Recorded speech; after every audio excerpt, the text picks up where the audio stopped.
भारत की सामरिक ताकत भी यहाँ पर दिखाई दे रही है, वायुसेना की ताकत भी दिखाई दे रही है, हमारे फाइटर पायलट्स कितने ट्रेन्ड है, कितने तैयार है वो दिखाई दे रहा है।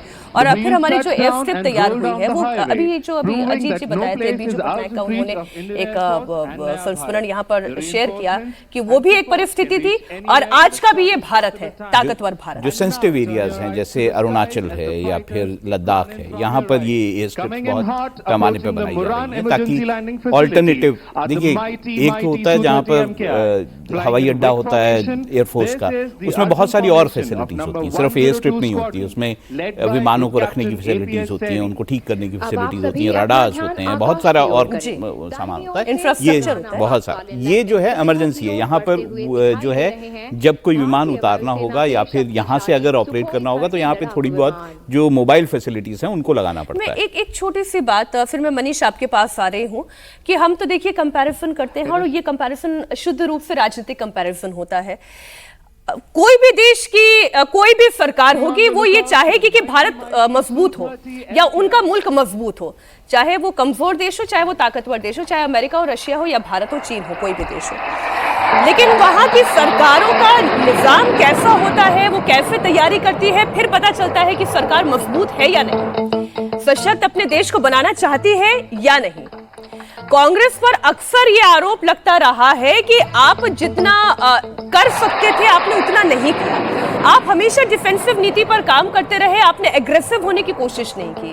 आप हमेशा आयात करते रहे लेकिन आपने निर्माण करने की कोशिश नहीं की, आपने इंडिजिनस होने की कोशिश नहीं की।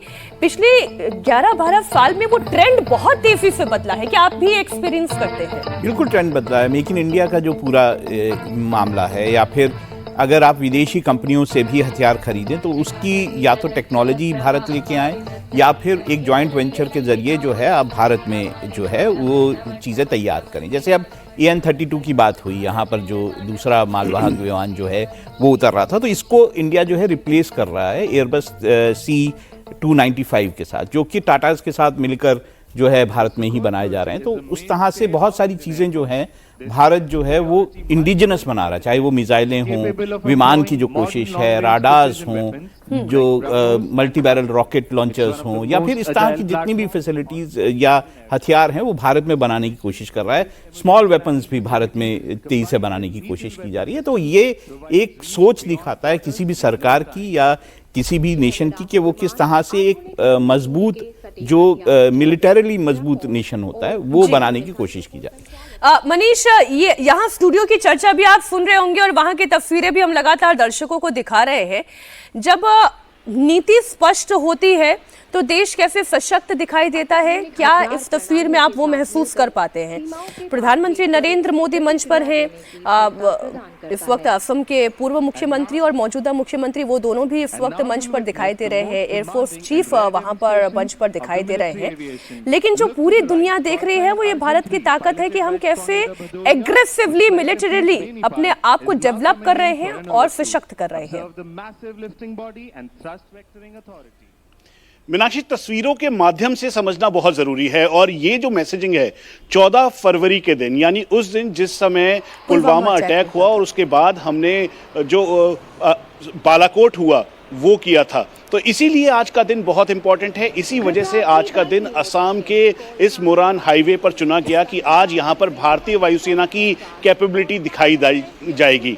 आप सबसे पहले आपने रफाल फाइटर एयरक्राफ्ट देखा, प्रधानमंत्री नरेंद्र मोदी C-130J हरकुलिस से उतरे, जो कि एक एस ट्रांसपोर्ट एयरक्राफ्ट है भारतीय वायुसेना का, और इसके जरिए ट्रूप मूवमेंट ऑपरेशन सिंदूर में बहुत ज़्यादा की गई, लॉजिस्टिक प्रोवाइड किए गए। यहाँ तक कि जब चीन के साथ फेस ऑफ हुआ था उस दौरान भी इसके द्वारा कई इंपॉर्टेंट स्ट्रेटेजिक चीज़ें भेजी गई लद्दाख में। अब उसके बाद रफाल दिखाई दे रहा है। रफाल इसलिए भी बड़ा इंपॉर्टेंट हो जाता है कि रफाल के स्कैल्प मिसाइल ने पाकिस्तानी आतंकी अड्डों को तो ध्वस्त किया ही, बल्कि रफाल ने सीधा पाकिस्तान के एयर डिफेंस को पूरी तरह से ध्वस्त किया। और यही वजह है कि रफाल का मैनोवर दिख रहा है, यानी जो डॉग फाइट की जाती है, आसमानी लड़ाई की जाती है, वो रफाल अपने पूरे दमखम के साथ, ऑपरेशन कैपेबिलिटी के साथ प्रधानमंत्री और एयर चीफ के सामने ये दर्शा रहा है। और मैसेजिंग बिल्कुल क्लियर है, क्योंकि ये मोरान का हाईवे बिल्कुल ये मैसेज मैसेजिंग बांग्लादेश की तरफ भी जा रही है, ये मैसेजिंग चाइना की तरफ भी जा रही है और पाकिस्तान इसको बहुत ही इंपॉर्टेंट तरीके से देख रहा है क्योंकि पाकिस्तान के कई इंपॉर्टेंट डेलीगेशन बांग्लादेश के चुनाव के इर्द गिर्द वहां पर मौजूद थे। दूसरी तस्वीर है Su-30 की। आपने सुखोई 30 देखा? सुखोई 30 MKI जिसने ब्रह्मोस को लॉन्च किया और पाकिस्तान के आतंकी अड्डों में से बहावलपुर को पूरी तरह से ध्वस्त किया।